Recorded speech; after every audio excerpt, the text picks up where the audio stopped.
My husband and I told our relatives a few years ago we wanted to buy a country house by the lake. Almost everyone lives in apartments in our country, so our families were very happy.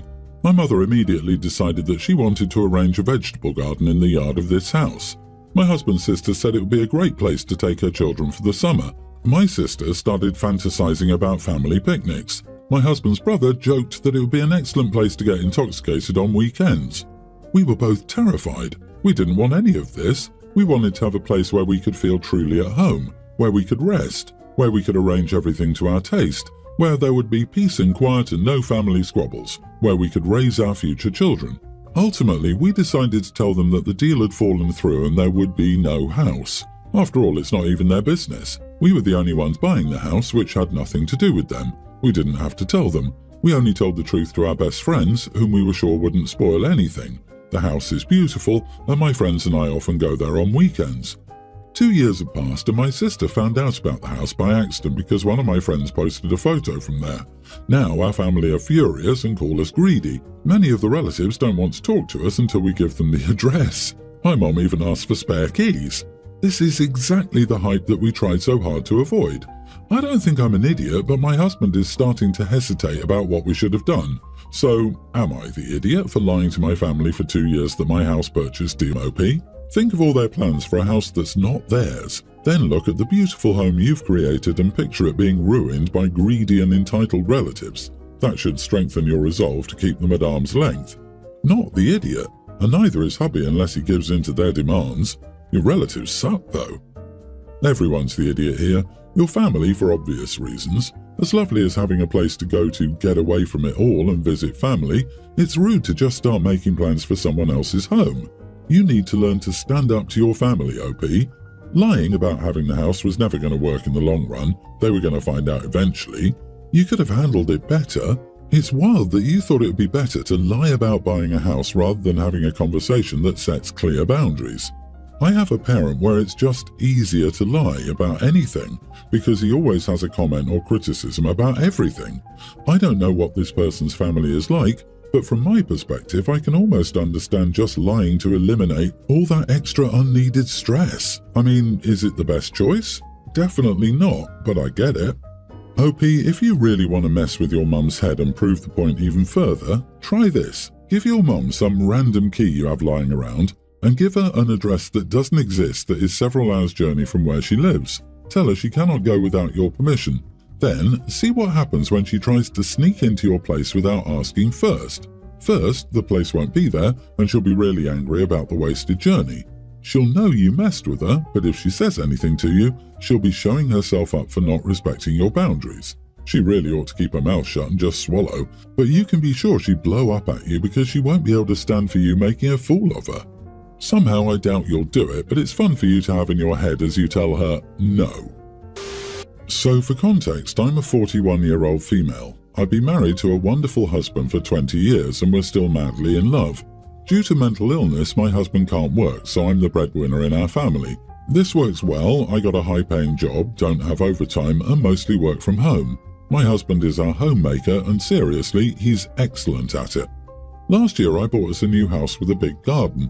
We have quite a high fence around our property, so looking into our house isn't easy. You'd have to stand on your toes to peek over the fence. One of our neighbours, let's call her B, is incredibly nosy.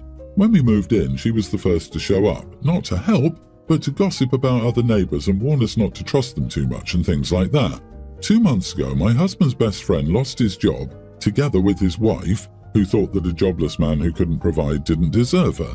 The poor guy struggled enormously with bills, divorce and an upcoming depression, so my husband and I decided to get him out of this situation. We have a spare bedroom that we wanted to turn into a gym room, but the room is still empty. So we offered this room to our friend without asking for rent or any contribution, just to help him be able to breathe again and focus on the future without having to worry about rent, bills, etc. The divorce is nasty enough. The poor guy doesn't need more stress. It works out well. He's a very nice guy and doesn't demand things from us. He's just happy to have a safe space to heal and get back on his feet. We do things together, but he also stays happily in his room when my husband and I want to be alone. When I was grocery shopping a few days ago, I met some neighbours who gave me weird looks, which confused me. Since I'm not the type to brush things off, I stopped and asked what the problem was. B had been snooping around our house and spreading nasty rumours in the neighbourhood.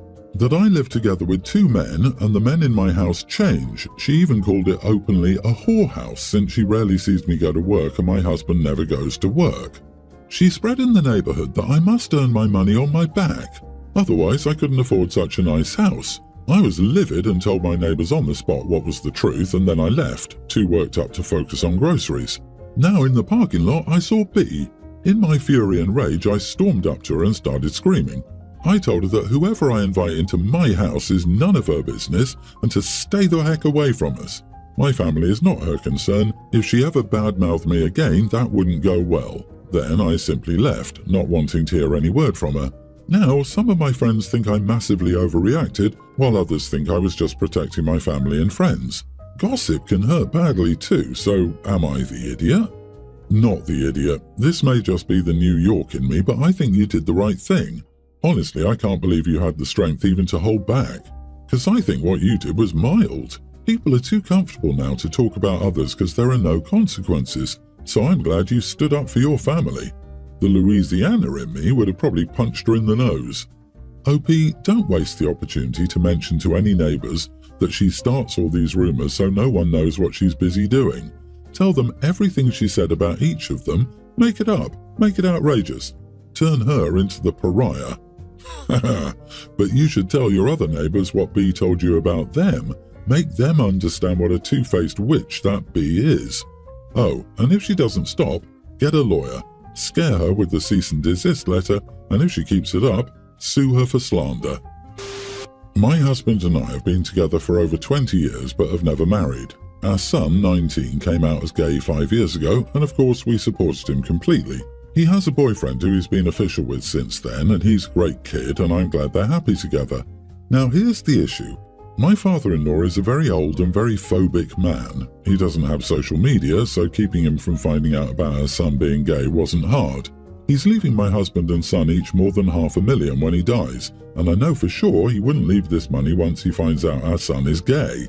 So, with the wedding coming up, we told our son his boyfriend couldn't come. He tried to argue that he could just come as a friend, but we have said no to that. We're worried our father-in-law would catch them holding hands or being cute with each other, and that would be that.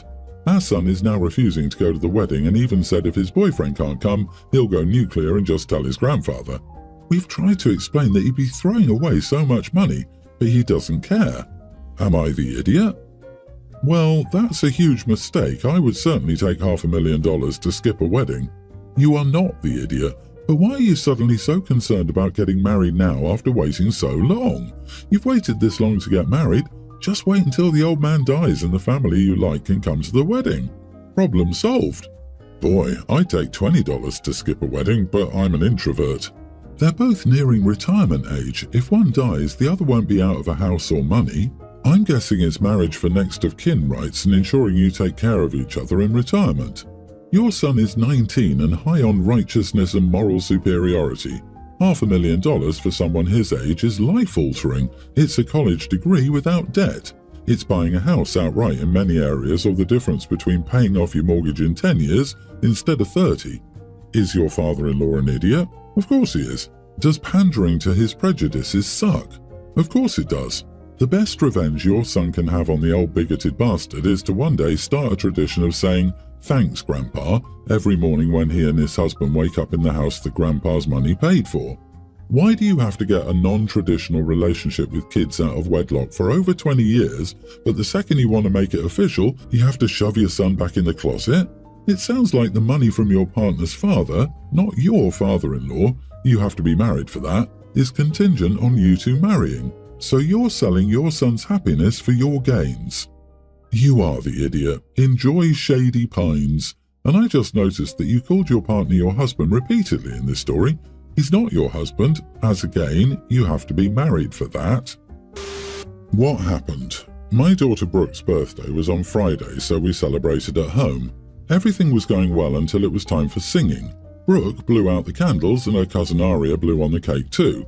My sister and brother-in-law said oops and apologised. Aria didn't understand. It was just an accident. But then Brooke turned it into a scene. She snapped at Aria, raising her voice and calling Aria a stupid brat. I immediately got firm and told Brooke to apologise. Brooke tried to argue that Aria ruined her birthday candles. I told Brooke I don't care who you are or what day it is. It is never okay to treat a toddler that way as a 20-year-old adult. Brooke refused to apologise and stormed off. After everyone had left, I informed Brooke that because she refused to apologise for how she acted towards her cousin, I was returning her purse, which was the main gift I had bought her. She also got a Stanley Cup, but I let her keep it since it's something practical for school. Brooke tried arguing that she was too old for me to confiscate her things and that returning the purse was going too far, but I just told Brooke that I bought the purse with my own money and was free to do what I pleased with it, and if she wanted to act like a child, then she'd get treated like one. Why I'm writing. My wife Kimberly said she would not rebuy the purse for Brooke and agreed Brooke was out of line for how she treated Aria during the birthday celebration. But Kim said that I should have more understanding for Brooke because of what's going on with Jessie. Jessie has been Brooke's best friend since they were in 4th grade. The problem is that Jessie recently got engaged and her fiancé is not a good guy. Brooke and Jessie's family staged an intervention to talk to Jessie, but Jessie is insistent on the marriage and has been talking to Brooke less and less. Of course, I understand that is heartbreaking, and I'm sorry Brooke must experience that with her friend. But what is happening with Jessie has nothing to do with how Brooke treated Aria. If Brooke had snapped at Aria but immediately apologised afterward, I could see how returning her purse could be considered unfair. But I think Kimberly is being too lenient with our daughter, and Brooke needs to understand that going through a difficult situation is not an excuse to behave poorly towards others. Am I the idiot? Not the idiot. A 20-year-old cursing out a toddler is too far. Also, the irony of this from your daughter, Brooke tried arguing that she's too old for me to be confiscating her things and returning the purse was going too far. She's too old to be behaving like a spoiled brat at 20 years old. She needs to be able to regulate her emotions when a toddler makes a small mistake, and not apologising is ridiculous. You can have empathy for her going through a crap time with her friend, but she doesn't need to take it out on others around her, especially little ones, without a concept of their mistakes. Not okay. This wouldn't be acceptable as a social norm in college or at the workplace. Don't let it slide now. Same. I was expecting an age difference of 2 to 4 years, and neither of them was older than a tween. I'm aghast that a 20-year-old would cuss out a toddler. Returning the purse might seem harsh to Brooke, but it's a clear message that disrespectful behaviour won't be tolerated, especially towards family members. Your wife Kimberly appears to agree with the decision too, so you're not alone in this.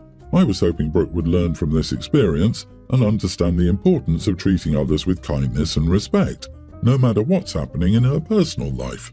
So, who was supposed to be supervising the toddler? And did Brooke even want the child there?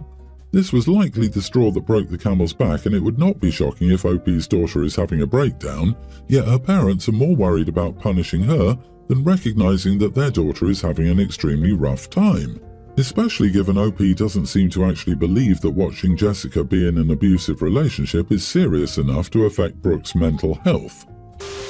I, female 29, was recently invited to a work dinner, as one of my colleagues is retiring. It was being held at a little barbecue restaurant in town. I was told that the dress code was smart casual. For context, I wore a nice skirt and button-up and a pair of Crocs. I live in a hot climate and lots of people, such as myself, wear sandals, Crocs, flip-flops everywhere. When we got to the restaurant, they had a dress code, and the hostess loudly told me I couldn't come in wearing Crocs. It was extremely embarrassing in front of my co-workers.